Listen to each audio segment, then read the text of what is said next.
છોટાઉદેપુરના કવાટમાં 6 માસથી વીજ બિલ બાકી હોવાથી ડેરી ફાર્મનું જોડાણ વીજ કર્મીએ કાપી નાખ્યું હતું, જેથી ઉશ્કેરાયેલી ત્રિપુટીએ વીજ કંપનીની ઓફિસે પહોંચી વીજ કર્મીને દોડાવીને માર માર્યો હતો। તેઓએ ધમકી આપી હતી કે તું કવાટમાં કેવી રીતે નોકરી કરે છે તે જોવું છે। વિદ્યુત ટેકનિકલ યુનિયનના સેક્રેટરી રાજુ ખત્રીએ રજૂઆત કરતા બીજા દિવસે કવાટ પોલીસે ગુનો દાખલ કર્યો હતો।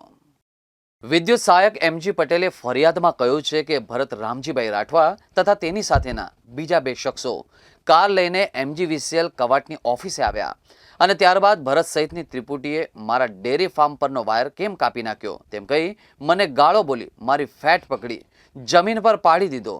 ત્રણેય જણાએ ગળદાપાટુનો માર મારી ભરતે નજીકમાં પડેલો દંડો લઈ કોણી અને પીઠના ભાગે માર માર્યો। તેની સાથેના શખ્સે વાયરનો ટુકડો લઈ ઈજા પહોંચાડી હતી અને ત્યારબાદ ભરત રાઠવાએ જતા જતા આજે તું બચી ગયો છે, હવે અમારા ગામ તરફ આવીશ તો જીવતો નહીં જવા દઈએ, તું કવાટમાં નોકરી કેવી રીતે કરે છે કઈ મારી નાખવાની ધમકી આપી હતી।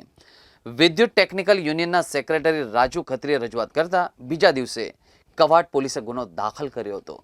ગઈ તારીખ 14/2 રોજ સાંજે આશરે 19:00 વાગે કવાટ ખાતેના એમજીવીસીએલ કર્મચારી પર એમની ફરજ ઉપર ફરજ બાબતે કાયદેસરની ફરજ કર્યામાં એમાં હુમલો કરવામાં આવેલ, જેમાં 3 શખ્સો હતા।